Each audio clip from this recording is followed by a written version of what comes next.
Hi, this is Phil, and I'm here to tell you all about the Capes and Lunatics Patreon. Get early access to all of our interviews, including the monthly Chichester chats with writer and comic book legend DG Chichester, new episodes of classic Capes and Lunatics shows, including The Quantum Zone, This, That, or the Third, and many, many more specials, all completely uncensored. Access starts for $3 a month, full video when you pledge $5 a month. Check out the link in our show notes or go to patreon.com/CapesandLunatics. Hope to see you there. Hi, this is Dan Jurgens, and you are listening to the Capes and Lunatics podcast. Hello, kids, and welcome back to another week of Unlimited Justice, your Justice League, your Justice Society, your Booster Gold podcast. I am Phil. Joining me, as always, that menace of all times, it is. Hey, y'all. It's Lilith Hellfire. That's right. And this time, I've been hankering for some of it. So, yes, we're going to do, well, at least this episode and next, we're going to do some Booster Gold. So I figured, why not start at the beginning? So this time we're going to cover the first 3 issues of Booster Gold ever from 1986. We're just fresh out of Crisis. Ugh. The worst time, honestly. It was a mess, man. Like, every time I have to start reading books from that time, I'm just like, oh.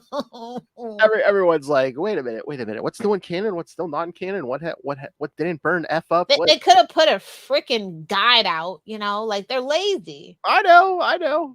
Oh, from New 52. Even after all this whole time, they didn't. I mean, they did kind of give us a guide for New 52. I'll give them that. I guess, although I still think there are some writers who sucked. Don't get me wrong, but they did do it. You're like they guided us through the suck. Hell, this is the actual purpose of the guide. It sucked.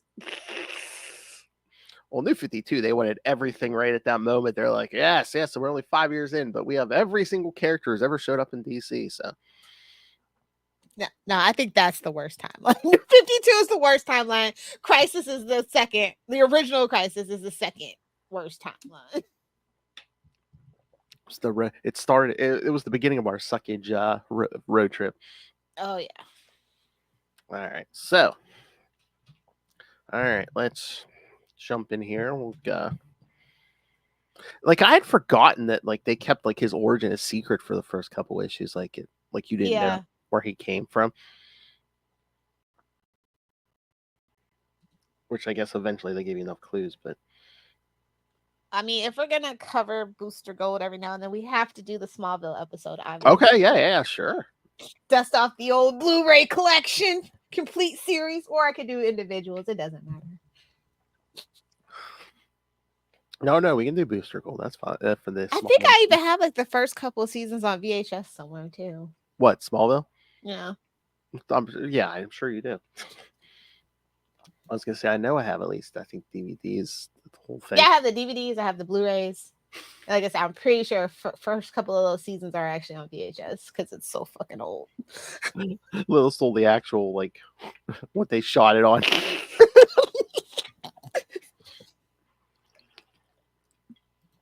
She has reel to reel.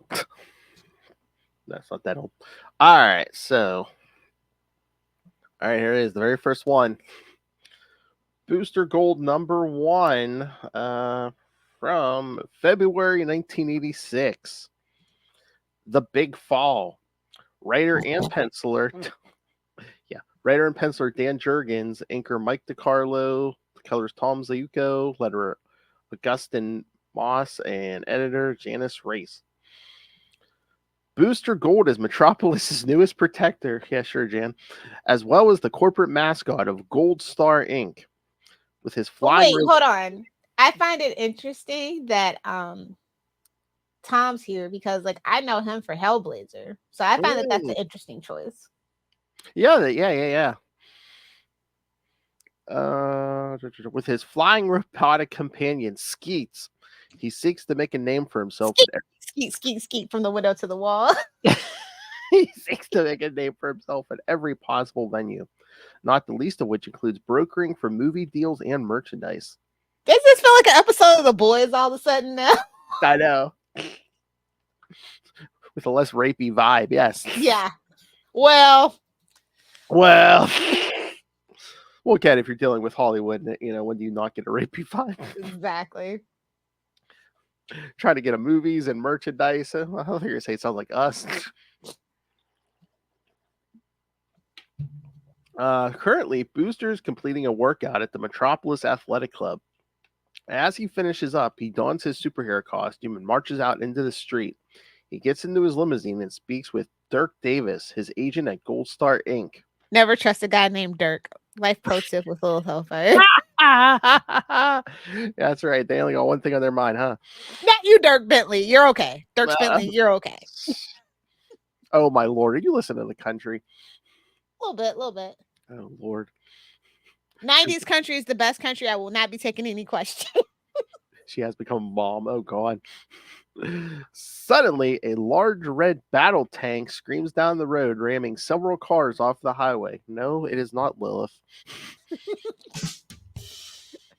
Give me a tank or a bazooka already, guys. Come on, pitch in. December is very close. She's like, here, meet my boyfriend, Sherman. Sherman Tank. Booster and Skeets fly into action. Dozens of costumed terrorists pour out of the tank, including a large armored villain named Blackguard. Booster learns... Interesting. Yeah. Booster learns that Blackguard has stolen the guidance system chips to a satellite station from Star Labs. Well, Star Labs is up to shenanigans, so I mean... Well, yeah, I mean, especially in this era, in the comics, I mean, it's all Evil Factory. That's all, I mean, it's pumping out one villain after another. Yeah. Which was like kind of eyebrow raising that they made Star Labs what it was in the Flash. Yeah, I but know. It kind of makes sense when you think about it. Spoilers in case you haven't, because of the whole Thawne thing. So, retrospect, they actually kind of nailed that. Mm-hmm. Oh yeah.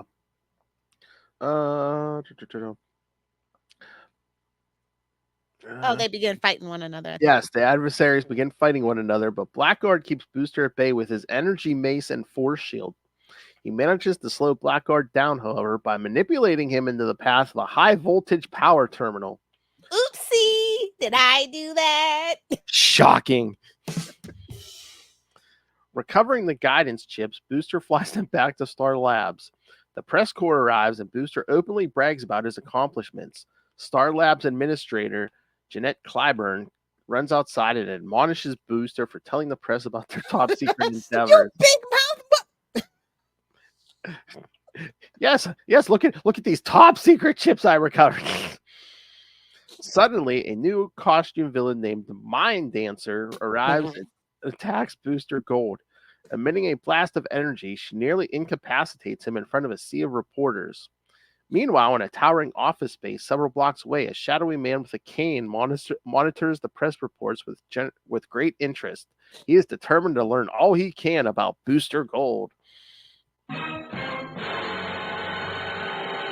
And of course, we see Jimmy Olsen out in the sea of reporters, of course. Yeah, I'm like, wait a minute. He was like reporting for GBS. I'm like, he didn't work for GBS at this point, did he?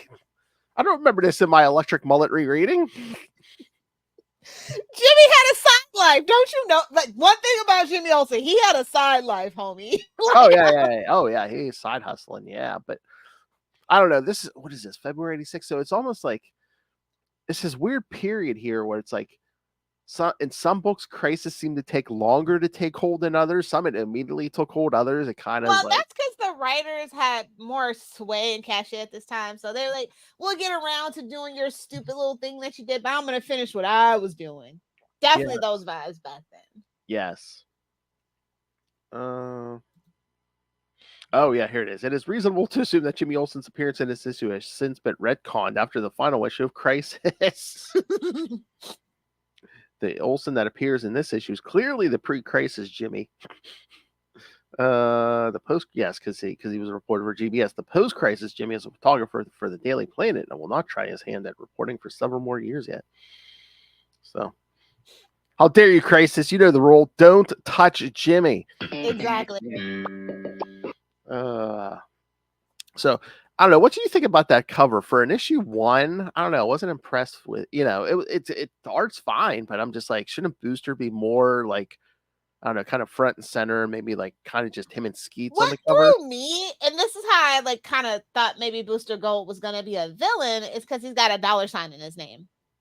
Oh. Like as a kid, well, because I've always kind of been against late stage capitalism, so that kind of raised my eyebrow as a child. And then it's like gold and it's shiny and it's flashy, and he, the way that he threw the guy into the to get shocked a little bit, I was like, oh, okay. Exactly. He's got a robotic companion. Like I'm like, it's giving Doom vibes at that point too. So I'm just like, I don't know about this guy. If it had adjustable attachments, I'd say is Lilith. Yeah, that's a little different. Giving Lilith Hellfire vibes there. Yeah, exactly. Although anti-hero teetering on villain every single day thanks to humanity. Exactly. But no, the $ in the name there. I know. I think the first time. What does this mean? Booster Gold? Like, is he stealing and selling gold? Like, what is it? Why? I think the first time I saw an ad before I ever even read about the character, I was like, wait a minute, is this a superhero? Is this a rapper? Who is this? Exactly. Like, what's going on? Well, and again, it kind of works, it works, but because the dude is looking for fame and fortune, but and that's what we find out. I do like the slow reveal of it, but I definitely had my eye on this guy the first time I picked up his comic. I'm just like, I don't know about this. Seems a little shady. Yes. And I'm like, come on, the company is Gold Star. Like, I was like, yeah, he's definitely a white boy rapper. That's no good can come from that at all, ever. I know. Again, it's Gold Star Records, y'all. Yeah, have you ever seen something like a record company? A limousine, like a hero in a limousine? No way. Gold Star. It's like, if you're a Metropolis, home of the big blue Boy Scout acting like that. I know you're just asking for trouble. Why Metropolis? Oh, why? I know why the hell you don't go near Gotham, but why Metropolis? I'm like, babes, Zod's gonna come in and incinerate you. Like, you don't have the hands for what's going on in Metropolis, Booster Gold. I'm sorry. Even Bizarro would take you out. Like, just get out of here. Pack it up. Take it on the road to Central City. Oh my. Maybe even Star City. I don't know, but you better get up out of Metropolis. It's not for you. Oh, that would have been a great issue if he's just getting terrorized by the prankster. Bro, the Flash Rose would have ate him up for real though. Oh yeah. Oh, I'm like, get out of here. Yeah, that's what he should have did. Oh my god, after Crisis, Barry was dead. I mean, Wally pretty much moved the Keystone after a while. Oh my god, Booster should what a missed opportunity, right? Central City. Oh my lord. Can you imagine every issue someone on the streets just like, yeah, he's no Barry Allen or Exactly. Oh my lord, that would have been we gotta get Dan Jurgens on the phone now. We're gonna be like, okay, this is what we're gonna do. We're gonna do an Elsewhere tale where Booster Gold first arrives in Central City. And all you have to do is mention a podcast called Capes and Lunatics or Heroes and Cloaks, whatever you want to use. Either way, everybody knows that's our alias at this point. Although, is it kind of brilliant to stick him in Metropolis because then you have the build-in? Oh yeah, well, Superman's going to guest star every so often. It's because of course. But no spoilers. Exactly. I know, at least twice. But I'm just like, is that just I know Dan Jurgens loves Superman, but too is it just like, yeah, there's your built-in guest appearance because. Yeah, I guess that's kind of smart, but at that time, I don't know. I know that I've been talking to a lot of people. Like I've been going to the smaller cons and stuff, and a lot because that's my favorite thing to talk about. Right? Is that whole time where we thought the comic book industry was going to burst. No, not post COVID. I'm talking back in the 90s. And something nice with a lot of people, I guess. Mm-hmm. So it's really fascinating to talk to older people that were there and had money or not using their lunch money but actual real adult money to buy a comic book. Yeah, who I've always wanted to talk to is someone older than us who's was reading comics because again, remember how mad we were with New 52? I can only imagine what was going on. No, because I have had Crisis. Talked to a couple of artists and writers at when my comic book guy does comic book day and stuff. He's had some of those people in, and they were just none too pleased with it from from what I can tell. They say it very tactfully, but like none too pleased about the idea of it. What, Crisis? Mm-hmm.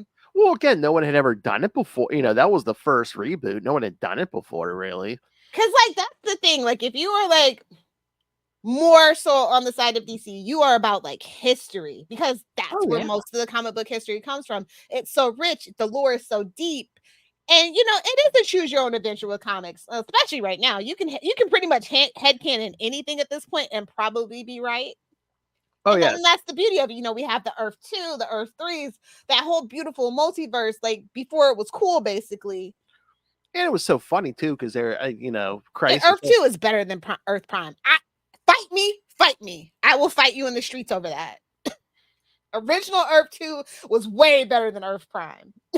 Well, yeah, Ray will agree with you, because Batman was dead. Batman, my favorite. Right? Like, yes. Ray's like, can we kill him again? But and it's not just because I have a soft spot for Huntress and Dick getting together. I'm still very much a Dick Babs kind of girl, but that relationship is very interesting. So many more interesting, richer, fuller relationships on that original Earth 2 that we just lost to the sands of time, and it pisses me off. And you're a big fan of like the Justice Society. Yeah. Stuff. Yeah. Golden era, girly. Yeah. All right. So we get to issue 2. Yeah, let's do it. All right. So now this is a nice cover. Yeah. I mean, there's nothing bad with these covers, but I just thought issue 1. The first one, you would assume like we would have got, just even if he wasn't in it, just have like Superman in the background in the sky. Yeah, but no, I just thought Booster, if not Superman, Booster and Skeets would just have the cover basically to themselves or something. Yeah, because like, let's be real, the villain, we could do without the villains in these books. Yeah.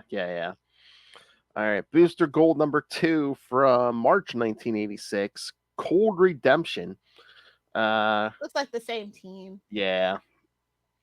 The mysterious woman is made off with the guidance system while Booster is paralyzed.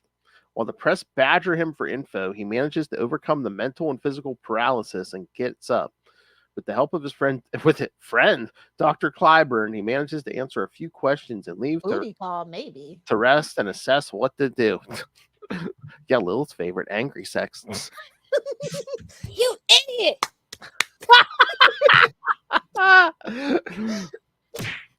No. Don't be thinking for yourself. I set the rhythm. You keep the beat, okay? Exactly. Oh my. The woman's he name. He feels married. He knows. Oh my! You don't stop till I tell you to stop. The woman's name is Mind Dancer, and she is currently in the employ of a group called the 1000. Wait. They used to be the 100, though, right? Yes. Okay. For some reason, they've upped their ante. Okay. They've jumped from 100 to 1000. Yes. We have an underground facility beneath Centennial Park. The director of this organization accepts the guidance system and gives Mind Dancer a new job. Free Blackguard from maximum security and bring him back for discipline in regards to his failure. Again, the Lilith Hellfire method. All right. Booster and Skeet speak with their secretary, Trixie, and then getting talking to by Booster's PR guy, Dirk Davis. Dirk pisses off Booster. No. I was just like, what is this, Speed Racer? Like, what? Trixie? What, you're waiting for a monkey to pop out of Skeets or something? Exactly. That's the thing. These first, 5 issues of Booster Gold, you really don't know what's going to happen. No. It is like the Wild West. And again, here, it's just like, Booster talks about, coming here, and it's like, where's he from? Booster's morale is down as he goes back to his penthouse. Oh, poor baby. He's sad as he has to go back to his penthouse. Oh. Another mysterious lady is shown who is attempting to learn of the 1000's whereabouts. Booster films a commercial, gets another talking to by his creative director, Miss Rose Forrest, and is in talks about the comic book deal outside when the alarm at the nearby prison goes off. Double trouble, it's Mind Dancer and the just liberated Blackguard. Doesn't it work the other way now? First you get a comic, then the movie? Nice. Uh, Although, no, you get a toy, and then you tell them you're going to make a comic book, and then instead of the comic book, you make a cartoon, and then from that cartoon, you make the comic book, and then comes the movie. I think that's how the 80s work. the G.I. Joe method. Okay. I was going to say the He-Man method, but yeah. Transformers. Yes. F in the chat for Jim and the holograms, though. I will never forgive those movie people for that atrocity. Never. Although the reboot of the comic was pretty cool. Shout out to Sophie. Booster is revealed to have a force shield of some sort. While Trixie deals with a mob of people wanting to speak with Booster on a variety of issues back at the office, Booster and Skeets take on the very dangerous duo with the cameras rolling. This will make or break for Booster. Skeets keeps Mind Dancer busy while Booster takes down Blackguard in an agreed upon strength versus strength fist fight. Then he goes after Mind Dancer. Skeets realizes that they have to isolate from larger groups of people. She draws from their minds for her mental powers. She knows she's in trouble, and since she can't penetrate Booster's force shield, she makes a nearby prison guard think he's seeing dragons, and just as he's about to fire at the film crew, Booster grabs the gun and stops him. But while he's distracted by the guard, a somewhat recovered Blackguard hurls his energy mace at Skeets and gets a direct hit. The person attempting to find out who Booster really is finds no record of any kind about him and decides to keep him and to back him into a corner to reveal who he is.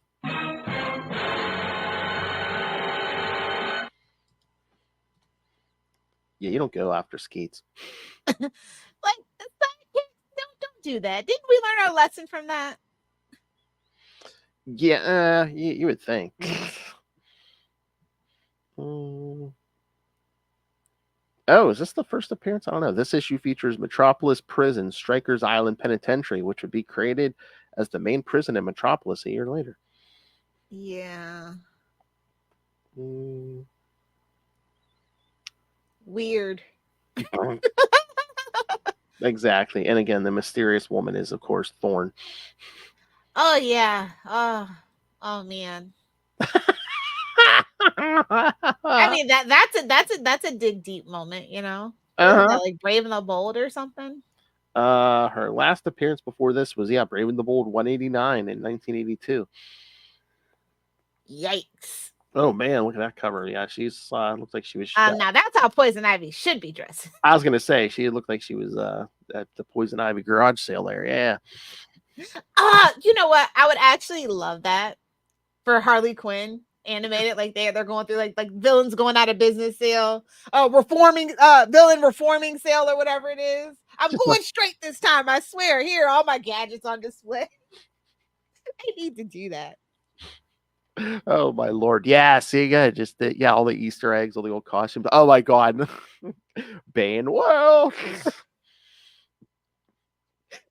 Skinny Bane off the juice. Just oh my god, is he like a Jean-Paul Valley Batman costume hanging in the back there behind Bane? Man, they're really. He's like, this was my worst mistake. They sent a blonde Batman after me after this. Never again. Oh my lord! But no, I mean that whole Harley Quinn, Kite Man universe, man, they're really trying to prop that whole thing up on Bane's back, man. It's big enough. I know. No, that's like Bane is actually like the worst villain ever. I kind of hate Bane, so unless it's Teen Titans, I think that they did a better job with Bane. Also, I think wasn't he in a season of like Young Justice or whatever? They did something with that. Something, yeah. Yeah, that they do a much better job than in the comics. Yeah, again, it's like if you just go as like the strongman thing, I mean, we see what happened. No brains, you just want to watch TV all day. We saw what happened in the Batman and Robin movie. Yeah, exactly. Although if I had to work days and days and weeks with Uma Thurman, I might be grunting too. Uma, Jerry, Uma. Arian. This is the one. soup and salad. That's a or soup and sandwich. That's a And lunch. he crumbled crackers in it because you got to make it hearty. That counts as a meal. Was it a cup or a bowl? Asking the real questions, Exactly. Kids today, they'll never understand. Now this issue 3 is like the best cover so far. Yes. Out of these 3, yes, I agree. I totally agree with that. I like how I feel like Dan might have been hinting that Booster Gold probably wasn't a hero because he's like comics' most unusual new hero. Yeah. I feel like in the covers themselves, he's kind of like hinting at something, and that's like I said, got my heckles kind of raised a little bit reading these first couple of issues of Booster Gold as a kid. Was he like the original anti-hero? Because not that he's killing guys, but it's like he's doing it for. He doesn't really care whether they live or die. He's not going out of his way to save them. Favorite kind of hero, quote unquote. And he's doing it for the money. Yeah, I mean, well, yeah. I don't know how I really, like I said, I don't know how I really feel about that specifically. Yeah, I mean, because it's like at that point you're just Deadpool, maybe. Mercs for money, Exactly. He's doing it for the money, and he's doing it for the nookie. The nookie, yeah. Well, you can't blame a guy for doing that for that. I mean, no. The world wouldn't work if guys didn't do anything for the nookie. I know. Limp Bizkit told us that. All right, Booster Gold number 3 from April 1986. The night has 2,000 eyes. Wait, did something change? Did the colors change? Am I tripping? Colors, Nancy Houlihan. Yes, the colors has changed. So, the night has 2,000 eyes. Is this a horror movie? A porn? I don't know. Either way, I'm good. Hey, well, 2 favorite things. Either way, so with Lilith, either she or whoever she's with is scared. So. Booster Gold watched in horror as Blackguard had hit Skeets with his energy mace. That's what the kids call it today, huh? Oh my! Lil's like, give me a couple swings of that mace. All right, Dirk and Skip both expressed their belief that they would draw positive attention. Well, at the 1,000 base under Centennial Park, the director get it. The night has 2,000 eyes because it's 1,000. Mm-hmm. Get it? Oh, Dan Jurgens, you're so smart. Wow, that's the biggest gangbang I've ever heard. The director used his android to take down Blackguard after an argument with him. That night, Rose Forrest changed into the Thorn. And again, that whole thing's always weird because it's like she has like a split personality, so she doesn't even remember what Thorn does. A lot of female villains at the time had that, like going way back. It's really weird and problematic. I don't like it. Oh yeah, had to keep you women all sweet and innocent. Or committed, so you can get divorced and start a new life. All right, everyone tune out right now. Lilith, if you ever get caught, there's your defense in court. No, it's not me, it's my other personality. Which one? Eve. Oh, the most unsuspecting one of all. She's a religious zealot, I tell you. Exactly. You know what? Yeah, I'm gonna keep that in my back pocket. All right, kids, we might not be able to publish this episode. It's gonna hold up in court. At Rouleau Towers, after finishing reports for Dirk, Trixie planned to return to her home when Dirk instructed her to type up a press release on the prison break. Yeah, I was reading this like, poor Trixie. I don't think they ever let her go home. I mean, it is the 80s, you're doing lines and you're at the office all day. That's the expectation. Oh, I thought you were saying she's working 9 to 5. What a way to make a living. I can't believe Pitbull did a cover of that with Dolly Parton's blessing. Like, she is truly losing in her old age. Anyway. Again, I think everyone just, they keep that thing alive, just putting it in every movie and TV show. So, it's become a thing in pop culture, Next thing you know, they're going to be defrosting it once a year, just like Mariah Carey at Christmas time. Shh, don't. Oh, she's already defrosting, babe. No, I know. Like, bro, people got Christmas stuff. I'm like, you didn't need you. So you like literally my neighbor skipped Halloween and just decided to put his Christmas shit up, bro. I'm like, well, yeah, you know what? That's what consumerism has done to us, man. The stores start as soon as July hits, baby, it is Christmas time. I don't like it. I don't like it.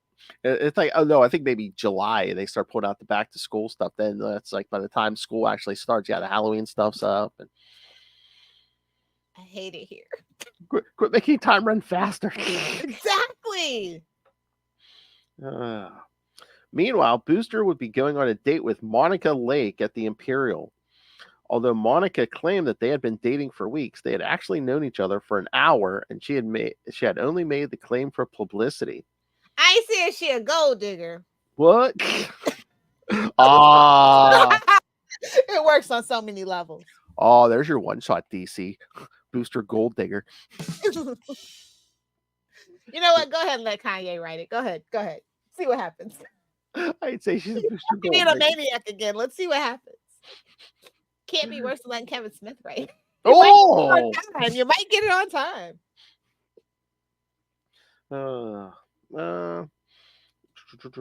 During their date, Booster went on about his exploits, boring her. Then Booster was summoned and left behind his annoyed date. While making his way to the roof, he encountered Senator Ballard, who asked him to campaign on his behalf. Although no politics. Exactly. It would have been funny if he would have been like, "What politics? Oh, they still have that. They have that thing. Okay, that's around at this point." Okay. Rose watched as Booster Gold was flying towards Centennial Park.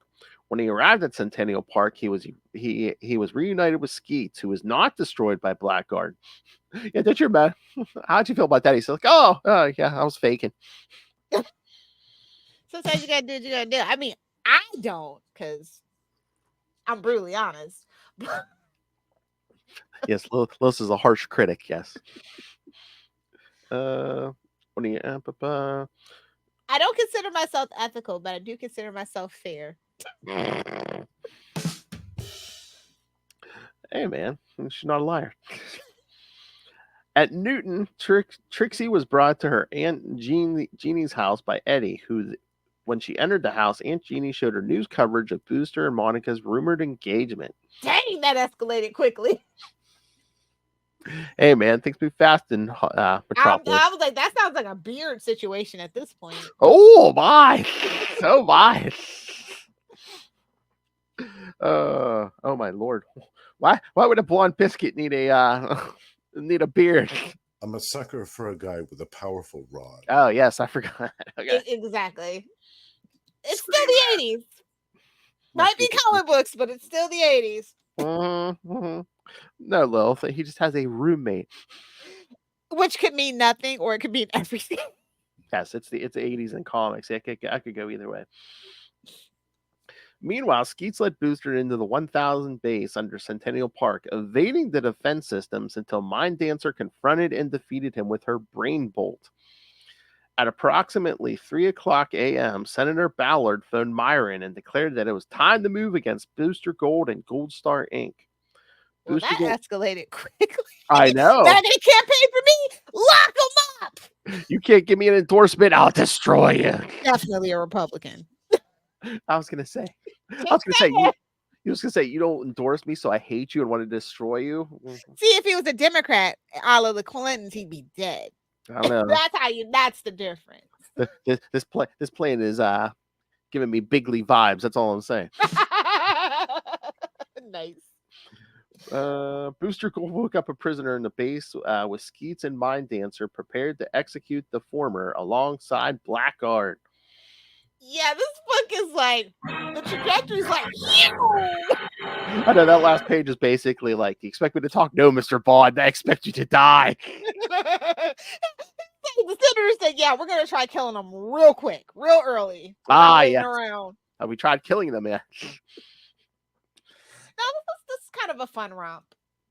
Yes. And like I said, there's a lot of intrigue in the book. I think Dan Jurgens did a really good job, kind of just jumping in and letting everybody kind of try to figure it out and let it simmer and leave like crumbs and clues. He was really trusting the audience, because the audience, I mean, to introduce a new character, after the crisis thing, it's just kind of like, but we have a whole universe that we need to be okay, vibes. I mean, unless that was the homework assignment, it's like, hey, let's have somebody new after Crisis. Take the focus off. Yeah, so people aren't focusing on what burned it. What was Superman's origin? What Exactly. And like F in the chat for poor Power Girl. Like that, she really got it the worst out of everybody. One of the worst. Yeah. We've covered some of her origin post crisis not too long ago. It was a mess. Atlantean? What? Ugh.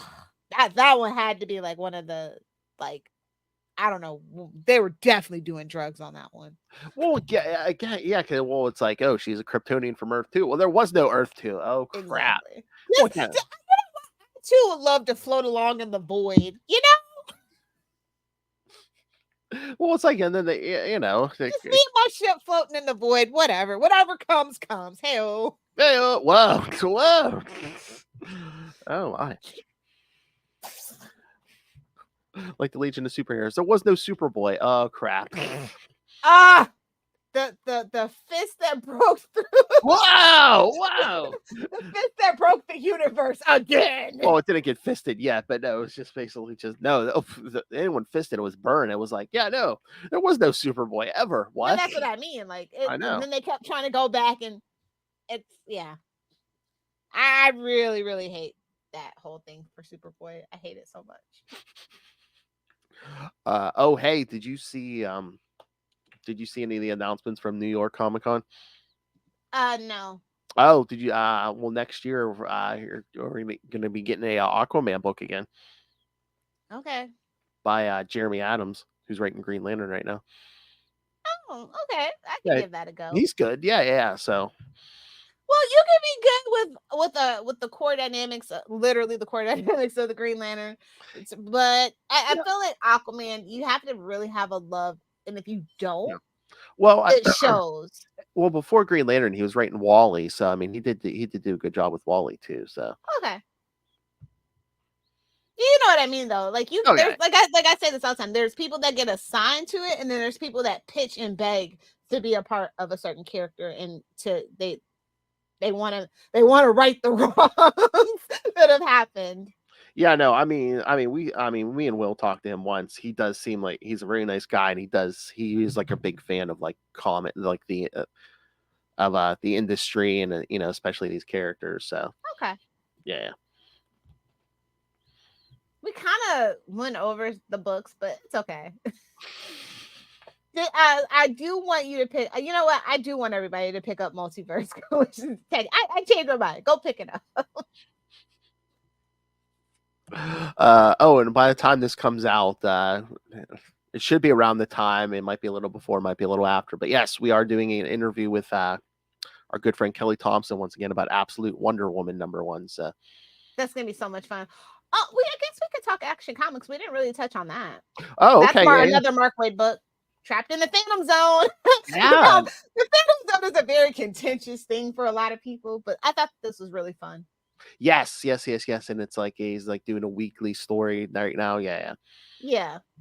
And of course, I like that we're kind of like digging back into that. This is the thing why I love Smallville, right? Like they really went out of their way to like explore like these different facets of like what it means for him to be both, you know, John and Martha's son, but also, you know, his dad's son.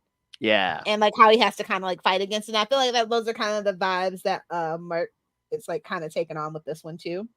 Yeah, just from like these first 2 issues, it seems like Mark Waid's a huge fan of like, you know, the past and stuff. And then we're talking about Superman's teenagers. Listen, this is like right in the like sweet spot for me. And then also, I feel like he's trying to fix Supergirl a little bit too, which is much needed. So I find that really interesting too. Well, that's Mariko Tamaki's writing the Supergirl stuff back. Yeah. So yeah, I like that. Like that backup makes more sense to me. You know what I mean?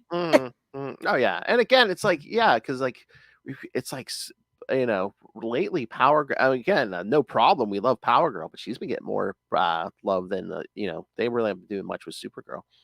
Well, and that has has to do no tea, no shade. Like y'all know I love Melissa Benoist. It has nothing to do with her. It's everything to do with the CW and the Arrowverse and how they treat women and how that show just really kind of, in a lot of people's eyes, kind of like denigrated the Supergirl brand. Same thing with Superman. That's why they had to like, why we're back to gun and the trunks and things. Like we had broken the super family so bad that we do have to kind of go back to the drawing board and kind of build it up to like back in the shining 80s.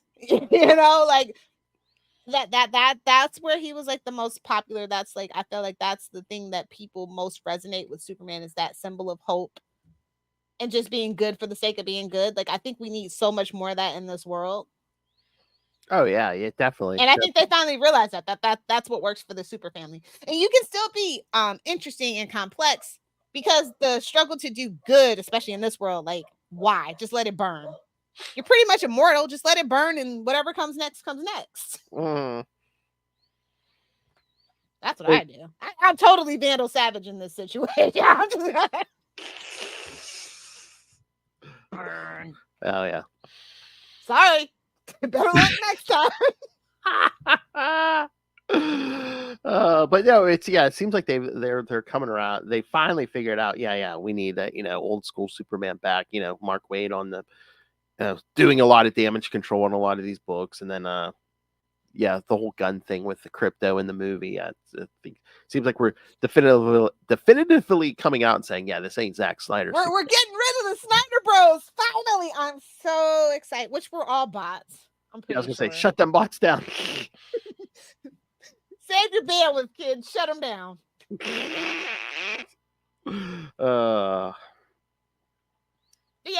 Everybody's really been praising Action Comics, so I'm just glad we're all getting back to basics of Superman, because Superman needs to be the heart of DC, and I really feel like ever since they decided that things have been on the upswing for them. And I'm really curious to see, the new start for Batman. Like the absolute stuff, it's interesting, but like I want to like actual main continuity. You know what I mean? Yes. Oh yeah.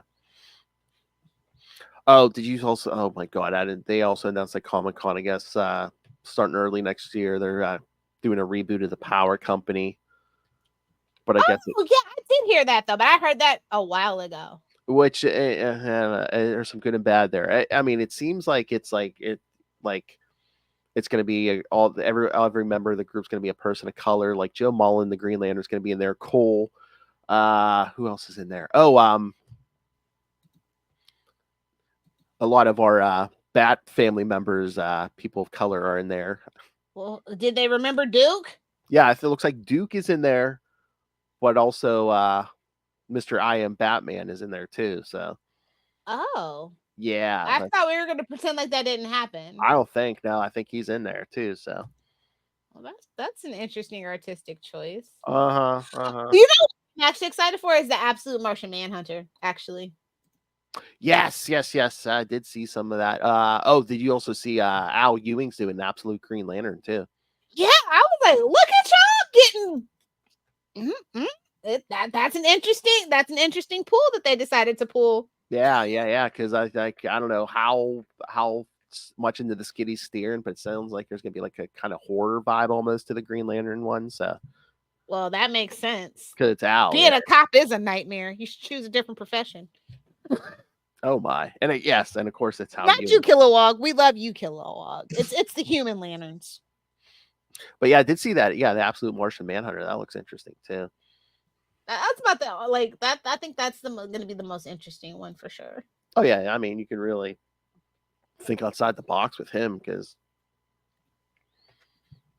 he's Superman, but he's afraid of fire. That's about. Well, and again, he's even more of an outsider too, because it's like his natural form. He doesn't look like humanity. At least Superman looks like a Kansas farm. He lucked out. Yeah, exactly.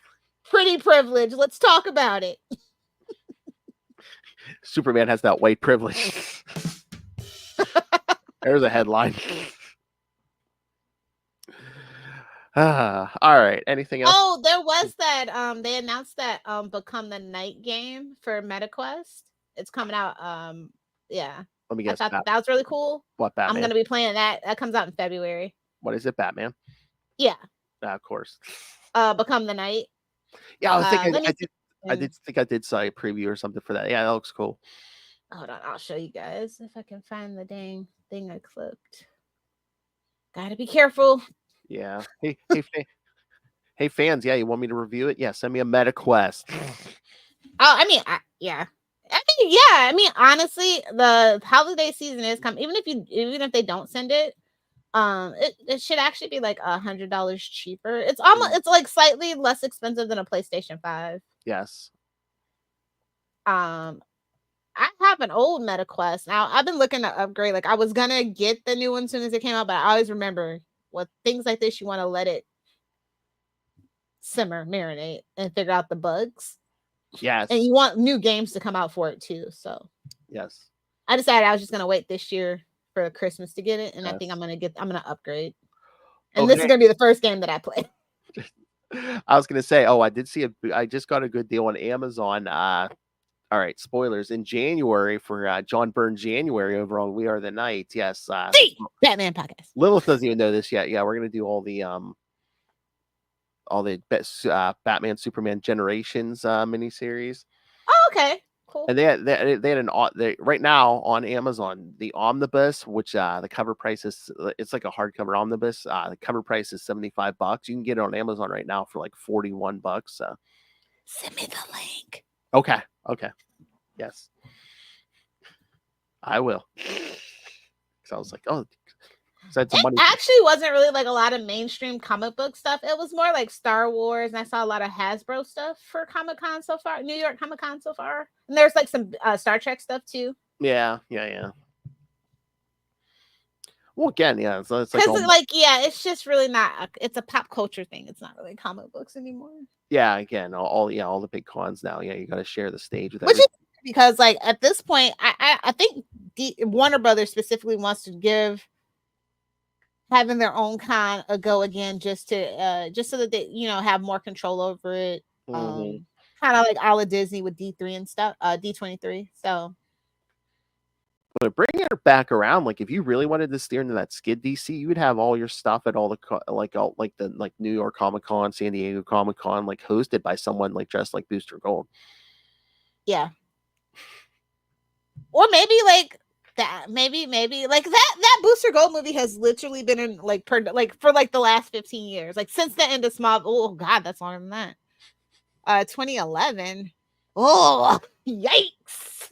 And again, does it go back and forth between like a Booster solo movie and then it's like, oh no, it's gonna be a Blue and Gold movie? And I don't think he needs Blue Beetle. Sorry.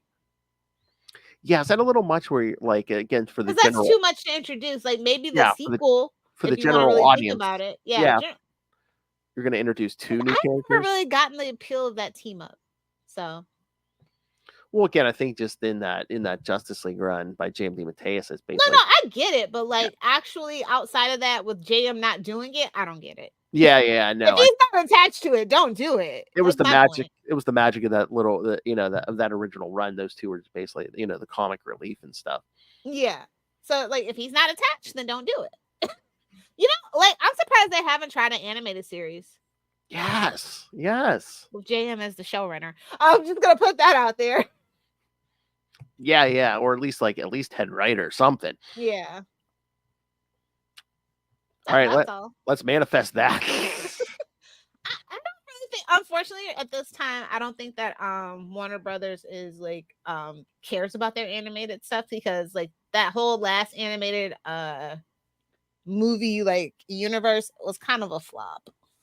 Yeah, but I mean, do like a weekly show or something. I'm like, are you gonna? I would love I would love another weekly Justice League Unlimited successor. Man, kids today, they don't understand. We were on a streak, baby. We started off with the animated series, then we had the adventure. We had Superman in that same universe, and then we go on to have freaking the Batman Beyond universe tying in the Justice League universe, the Justice League Unlimited universe. I mean, that was a run of all runs for animated shows. Well, yeah, I mean that was at least a 10-year run, maybe. Yeah. And every last one of them was a banger.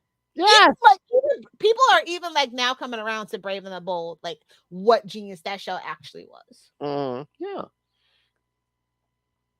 It was different. It was weird. It was kind of like going back to that 66 thing, but like if you actually watch it, it's really cool. Like it took me about probably like a season to really like let it grow on me. And then like Ted McGinnis' Aquaman just grew on me, and that's just kind of like the end all be all for me for that show. And Batmite, I love the ending of the show. It's like the animated version of Sopranos, because you're like, what the hell is going on? And again, they had some We hits. should review some of that stuff one of these days on Unlimited Justice.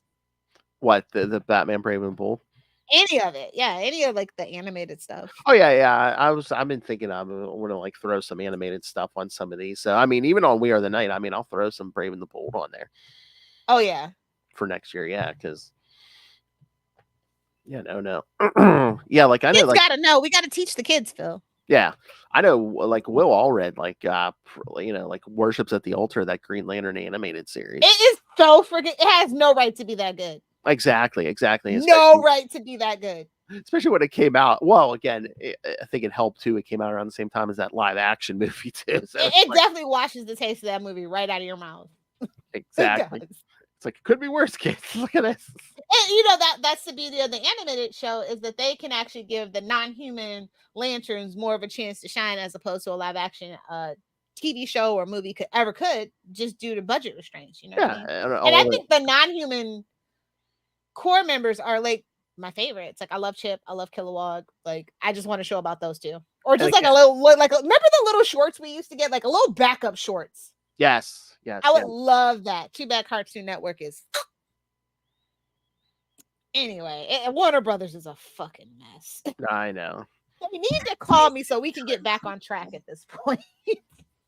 I have a whole plan. It's going to take about 5 years to get us all back on track. Well, I guess we have to wait and see how well that actual Superman movie does under James Gunn. Yeah. I don't know how kids feel about a positive Superman. Like, I don't. Oh yeah, because people were, of course, Snyder bots online were basically just like, oh, what is this going to be a movie for kids when they see Crypto? And it's like, well, a boy and his dog. By the way, I am so bummed that I missed the interview with Kiva, because like a dog in the nuclear, damn kids, man. Oh yeah, man. Check out CapesandLunatics episode 346. Yeah. That was like literally like right up my alley. I was just so bummed. And it kind of gave me the vibes of that one of my favorite video games on the PlayStation. Actually, it's called Strays, and it's about a cat living in the apocalypse, basically. It's really sad but fun game. If you haven't played, I say if you have a PlayStation, pick it up. I think it's only on PlayStation. But yeah, it's called Strays. It's got a little orange tabby as the lead, so orange cat activity will happen. And again, too, I mean, the sad part about that whole thing, that was like based on a true story, the whole Fukushima nuclear reactor, and then people just like leaving their pets behind and stuff. Well, like literally my favorite movie growing up was Homeward Bound. Oh, really? Yeah, and then also the sequel. It's like it's kind of like Home Alone 2. Like, how do you lose your pets twice? Like, I take those pets away from them. But like, yeah, no, like literally one of my favorite movies ever as a kid growing up. Right there, up there with the Beethoven movies and Air Bud movies. Like, I was one of those kids. Nice. Yeah, Home Alone. Just the little pimp. Come on. That movie is so good. Oh my god! So that was the plot of most 80s. Like half the movies in the 80s, Michael J. Fox trying to get home. Back to the Future. Yep. Yeah. All right. So on that note, we got a whole nother show to do. So I have another show to do. All right. So yes, kids. So next time, yes, we will cover. Well, Booster Gold 4 through 7, because yes, I was going to do 6, but it ended on a cliffhanger. So yes, we'll get to the. No, we should have left him on a cliffhanger, Phil. You idiot! You leave him on a cliffhanger. I'll do one more, kid. And so that'll be next episode, and then 2 episodes from now will be episode 69. So stay tuned, kids. Because I don't even know what we're doing at this point. We're gonna surprise you, kids, because I don't know if I even know what we're doing. But yes, we always like to steer into a theme. So episode 69 will leave you upside down. All right, so send us your thoughts on the Booster Gold stuff, on these issues of Booster Gold, on 4 through 7. I actually have an idea about 69, and I'll definitely, clear out. I'm sure you do. Good. Please share it with me when we're done.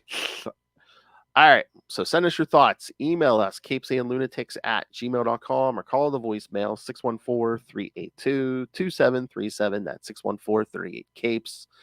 And remember, you can find all things Capes, Lunatics, episodes, social media, merchandise. Yes, we are the booster golds of the podcast world. Yes, we have merch. We have new merch. We have classic merch.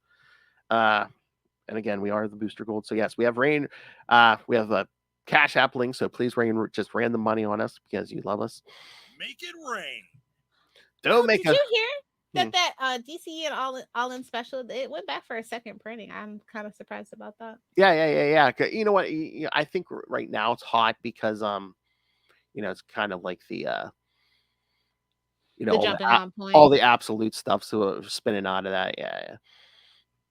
Good for them. I don't think they had a second printing of anything in a while. So Yeah. Yeah, I know that. I know it's sold out of my store the first time. So, all right. So yes, Rain ran the money on us.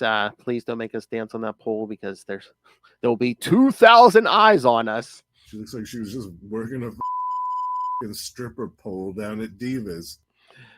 And of course, the Patreon where you can find. Oh my God. That's what I should do for these plugs at the end of every episode. Just like have pre-recorded video and just put a picture of Booster Gold up and be like, okay, here's where we're going to buy our stuff. And you should. For the DC stuff at least. Then I'll have to make up a. Don't forget to sneak a $sign in the Capes and Lunatics. Oh, we should have. At the end of book Capes and Lunatics. Yep. Don't tell me. All right. So yeah. So of course we also have the Patreon where Lilith and I talk something different every week or every month, uncensored. And of course, if you're a patron, you can suggest topics for us to discuss, like our good friend Justin the Owl.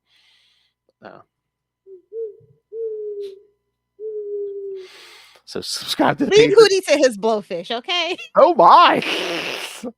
Find the Patreon at patreon.com/CapesandLunatics and find everything at tubespace.io/CapesandLunatics Podcast Network. That's tubespace.io/CapesandLunatics Podcast Network. More vicious and brutal than ever. All right. Thank you for joining us, everyone. Again, next week, yes, more Booster Gold, and then episode 69.